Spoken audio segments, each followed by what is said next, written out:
एक दिन हमारे कन्हैया मैया से बोले, अरे ओ मैया, हाँ मैया मैं तो गैया चराने जाऊंगा।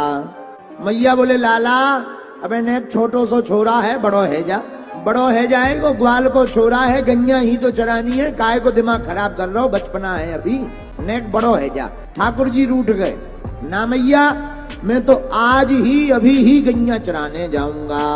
मैया बोली, लाला देख बात मानो कर, तू बात नहीं मानेगा ना तेरी शादी नहीं होगी, कौन अपनी दुल्हनिया देगा बिटिया को।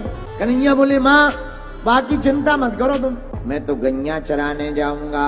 अब मैया लाला के आगे क्या बोले, मैया ने गैया तो चराने नहीं दी, गैया के छोटे छोटे बछड़े कन्हैया को दे दिए। ले लाला दूर मत जाइए, नेक नजदीक ही रहिए, गैया आगे आगे कन्हैया पीछे। अच्छा गैया माता के पीछे कन्हैया, लेकिन भगवान अपने पाँव में कुछ पहने नहीं है। मैया ने कहा, अरे ओ कन्हैया कुछ पहन ले। ठाकुर जी बोले, मैया मेरी गैया के भी कुछ नहीं है, तो हम तो कन्हैया हैं, हम क्यों पहने। गैया आगे आगे कन्हैया पीछे पीछे, भगवान बड़े आगे। गैया चराने ठाकुर जी आए तो राजा कंस ने अघासुर नाम का एक राक्षस भेज दिया। अघासुर अजगर का रूप धारण करके आया, भारी विशाल अजगर, इतना बड़ा अजगर बन गया कि मुंह नीचे एक मुंह खोल के बैठ गया, दूसरा वाला मुंह का तालू ऊपर, एकदम ऊंचे। भगवान गोप ग्वालों के साथ, भगवान के गोप ग्वाल कौन है, श्री दामा मधुमंगल, ये भगवान के गोप ग्वाल है, उनके साथ ठाकुर जी आए। भगवान अजगर को देखकर समझ गई अघासुर है, पर गोप ग्वाल बोले, कन्हैया देख तो वृंदावन में कितनी प्यारी सी बढ़िया भैया गुफा बनी है।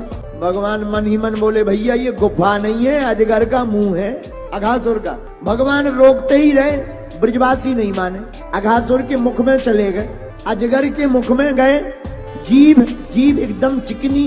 ब्रजवासी आपस में बात करके बोले, भैया लगता है ये गुफा काऊ महात्मन की है, कोनो महात्मा बैरागी रहे जा में भीतर।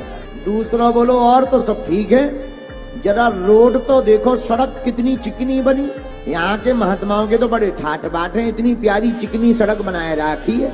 दूसरा बोला, तुम्हें सड़क दिखाई पड़ रही, बगल में देखो सफेद सफेद क्या गजब के खूंटा गड़े, खूंटा, अब वो खूंटा नहीं थे दांत, अजगर के दांत। ब्रजवासी दूसरा बोला, है क्या गजब के खूंटा गाड़ रखे महात्माओं ने। तीसरा बोला, लगता है महात्मा भीतर तपस्या कर रहे हैं, खूंटा जाए लिए गाड़ रखो कि अपनो सामान जा खूंटा पे टांग के आइयो। बोलो जय सिया राम। अब भगवान रोकते रहे, ब्रजवासी नहीं माने। अच्छा एक बात और बोले, साची साची बोले, भैया भगवान जीवात्मा को बहुत रोकता है।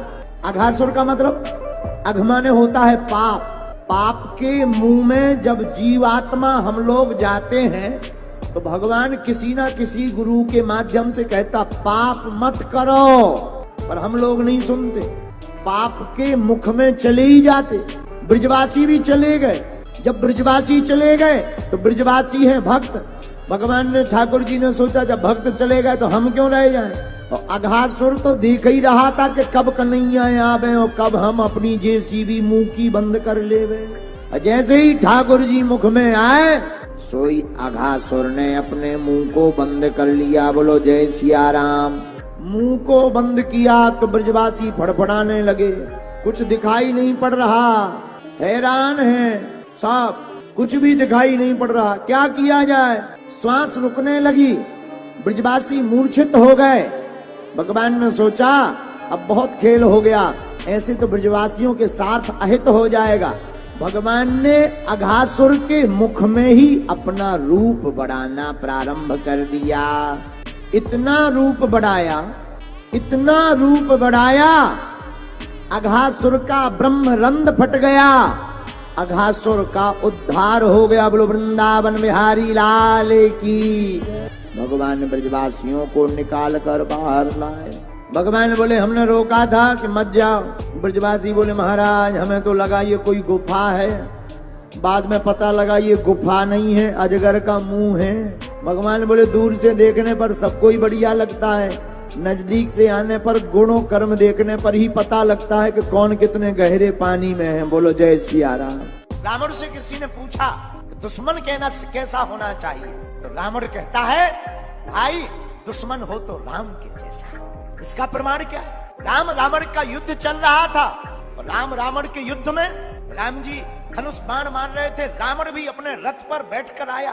नाम है रावण का दशानन, 10 सिर 20 भुजाएं, हाथ में भारी बाण लिए हुए, मुक्तर हाथ में लिए हुए राम जी से युद्ध करने आया। रावण तो रथ पर था लेकिन राम जी जमीन पर पैदल, राम जी नीचे रावण ऊपर। किसी ने कहा कि युद्ध बिना रथ के नहीं हो पाएगा। राम जी बोले अपने पास तो बानर भालू है, रथ कहां है? हनुमान जी तुरंत आ गए, प्रभु आपकी आज्ञा हो तो हम हैं आपके सेवक, आप क्या करोगे? हनुमान जी बोले सरकार हमारे कंधे पर आप बैठ जाओ, हम विशाल शरीर कर लेंगे, रावण का रथ नीचे हो जाएगा, आप ऊपर हो जाएंगे। राम जी बोले हनुमान तुम अगर बाण रावण मारेगा और कहीं धोखे से तुम में लग गया, बोले सरकार एक काम करना, बीच बीच में जब गिरने लगो तो अपना हाथ हमारे माथ पे रख लेना, बालों से पकड़ लेना। राम जी बोले उससे क्या होगा? हनुमान जी हाथ जोड़ के बोले सरकार आपका हाथ अगर हमारे माथ पर रहेगा तो रावण जैसे हजारों रावण खड़े हो जाए, कोई हमारा बाल बांका नहीं कर सकता। राम जी प्रसन्न हो गए और राम जी हनुमान जी के कंधे पर बैठे, दोनों तरफ से चरण डाल लिए, हनुमान जी ने चरण पकड़ लिए और विशाल काय सुनते ही भयों पर्वताकारा, अणमादिक सिद्धियों का प्रयोग किया। हनुमान जी बड़े हो गए और बड़े हो गए तो राम जी भी बड़े हो गए और खड़े हो गए। रावण सामने और रावण ने तीर मारा, प्रभु श्री राम ने तीर मारा, युद्ध होने लगा भयंकर और प्रभु श्री राम ने ऐसे बाण अमोघ बाण चढ़ाए, रावण का रथ चकनाचूर हो गया, रावण निहत्ता हो गया, अस्त्र शस्त्र गिर गए।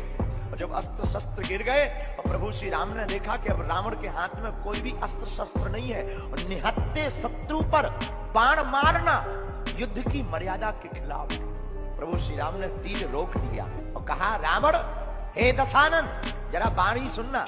दशानन आज तुम बहुत थक गए होगे, बहुत श्रमित हो गए होगे, एक काम करो घर जाओ, जाकर आराम करो, वैद्य को बुलाकर दवा लो और कल जब तुम्हें लगे कि हम ताजगी है, कल युद्ध करने लायक है, तो कल फिर आना और कल फिर आओगे तो फिर से तुम्हें दशरथ पुत्र राम इसी युद्ध में खड़ा मिलेगा।